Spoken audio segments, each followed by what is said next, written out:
Break के बाद स्वागत है। एक बड़ी खबर आपको बता दें, भोजपुरी स्टार पवन सिंह की बीजेपी में वापसी हो चली है। पवन सिंह ने उपेंद्र कुशवाहा से मुलाकात की। विनोद तावड़े और ऋतुराज सिन्हा भी मौजूद रहे। विनोद तावड़े ने आधिकारिक तौर पर इसकी पुष्टि कर दी है। पवन सिंह और उपेंद्र कुशवाहा अब साथ मिलकर काम करेंगे। दोनों शाहाबाद मगध क्षेत्रों के बेहतर भविष्य के लिए काम करेंगे। आगामी चुनाव बिहार में और सभी पार्टियों ने अपनी अपनी कमर कसना शुरू कर दिया है और अगले हफ्ते तक तारीखों का ऐलान भी संभव। ऐसे में पवन सिंह ने फिर से बीजेपी में वापसी कर ली है। भोजपुरी स्टार पवन सिंह बेहद फेमस है बिहार में और अब उपेंद्र कुशवाहा और वो साथ मिलकर काम करेंगे। आधिकारिक तौर पर इसकी पुष्टि कर दी गई है। उपेंद्र कुशवाहा से उन्होंने मुलाकात की है और उसके बाद विनोद तावड़े और ऋतुराज सिन्हा भी इस मुलाकात का हिस्सा रहे। विनोद तावड़े ने आधिकारिक तौर पर पुष्टि कर दी है कि पवन सिंह और उपेंद्र कुशवाहा अब साथ मिलकर काम करने वाले हैं। मगध क्षेत्रों के बेहतर भविष्य के लिए वो काम करेंगे। तो भोजपुरी स्टार पवन सिंह उपेंद्र कुशवाहा से उन्होंने मुलाकात की, साथ ही विनोद तावड़े भी मौजूद रहे। अब पवन सिंह और उपेंद्र कुशवाहा साथ मिलकर काम करेंगे, यानी कि उन्होंने बीजेपी में वापसी कर ली है। आधिकारिक तौर पर इसकी पुष्टि कर दी गई है।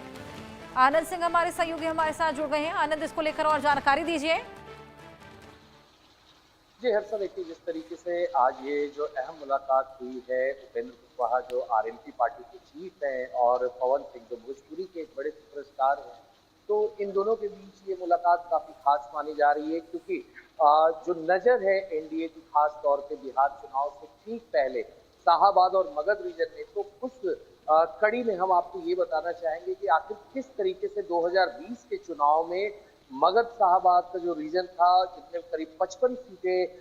असेंबली की आती है, उनमें से सिर्फ 10 सीटों पे ही एनडीए ने अपना परचम लहरा पाया। तो कहीं ना कहीं ये जाहिर तौर पे एक स्पीड ब्रेकर का काम किया था 2020 के चुनाव में एनडीए के लिए। और वहीं इसकी इफेक्ट हमें 2024 के भी लोकसभा चुनाव में देखने को मिला था, क्योंकि जहां लोकसभा के चुनाव में 10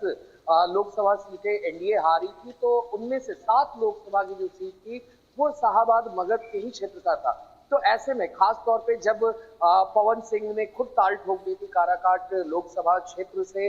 लोकसभा के चुनाव में, जहां से खुद उपेंद्र कुशवाहा भी कैंडिडेट थे, तो उनको भी वहां करारी हार का सामना करना पड़ा था, क्योंकि महागठबंधन के नेता ने वहां से उस सीट से बाजी मारी थी और वहीं पवन सिंह खुद दूसरे नंबर पे रहे थे। तो ऐसे में जहां एक तरफ लगातार जो अंदरूनी दूरियां थी उपेंद्र कुशवाहा की खास तौर पे कि किस तरीके से पवन सिंह ने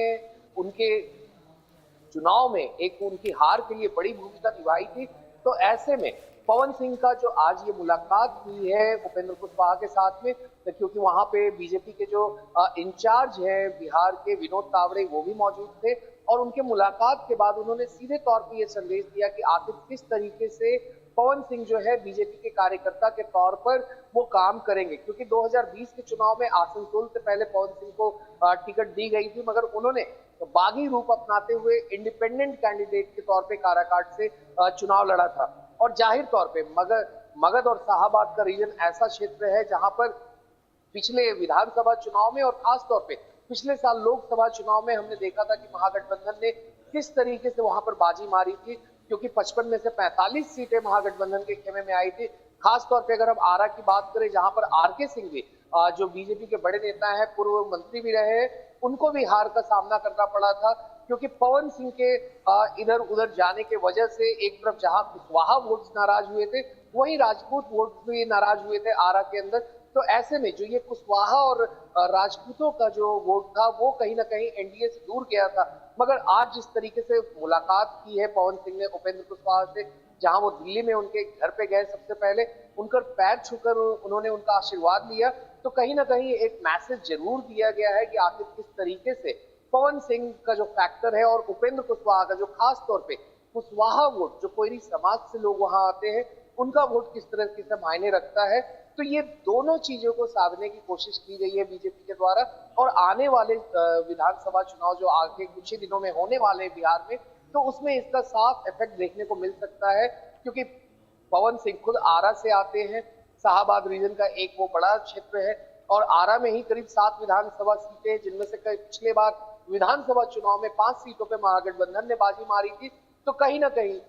राजपूत बहुल इलाका जो कहा जाता है आरा का, तो वैसे में एनडीए चाहती है, खासतौर पे बीजेपी चाहती है कि किस तरीके से उन सारे जो मतदाता इनके नाराज हुए थे उनको वापस अपने ओर लाया जा सके। और इससे पहले हमने भी देखा था उपेंद्र कुशवाहा से मुलाकात के ठीक पहले आखिर किस तरीके से पवन सिंह की मुलाकात आरके से भी हुई थी आरा में। और आज उसी कड़ी में पवन सिंह जो भोजपुरी के एक बड़े एक्टर हैं, उन्होंने आज उपेंद्र कुशवाहा से भी मुलाकात की और जो भी पुराने गिले शिकवे उनके बीच में रहे हैं पिछले साल, खास तौर पे लोकसभा चुनाव के टाइम में जहां काराकाट से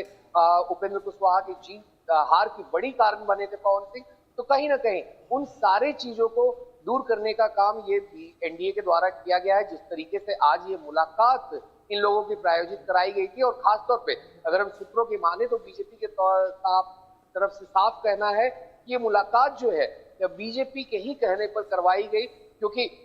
जब उपेंद्र कुशवाहा अपनी लोकसभा सीट से हारे थे तो उनकी नाराजगी को दूर करने के लिए ही बीजेपी ने उपेंद्र कुशवाहा को राज्यसभा का सीट दिया था और फिर अपने मंत्रिमंडल में भी जगह दी। तो कहीं ना कहीं जो सारी दूरियां थी एनडीए खेमे के अंदर में, खासतौर पे पवन सिंह को लेकर जिस तरीके से उन्होंने लोकसभा चुनाव के दौरान पार्टी के कुछ नेताओं को उन्होंने नाराज किया था, जिसका खामियाजा एनडीए को भुगतना पड़ा था बिहार में, क्योंकि 40 में से 10 सीटों पे उनकी हार हुई थी। तो ऐसे में ये काफी महत्वपूर्ण हो जाता है कि आखिर पवन सिंह और उपेंद्र कुशवाहा जो दोनों ही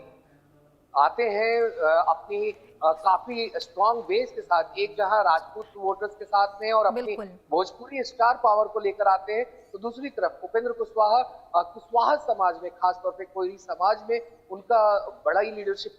बिल्कुल कही जाती है और पार्टी चाह रही है, एनडीए चाह रही है आनंद, कि इन दोनों पवन के साथ सिंह एक फैक्टर के तौर पर वहां पर काम करते हैं और जो तलखियां थी बीच में अब वो सुलझ गई हैं। एक बार फिर से उन्होंने बीजेपी में वापसी कर ली है। बहुत शुक्रिया तमाम जानकारियों के लिए। वही बैटिंग ऐप केस में एक नया अपडेट आपको दे दें। ईडी ऑफिस पहुंची है और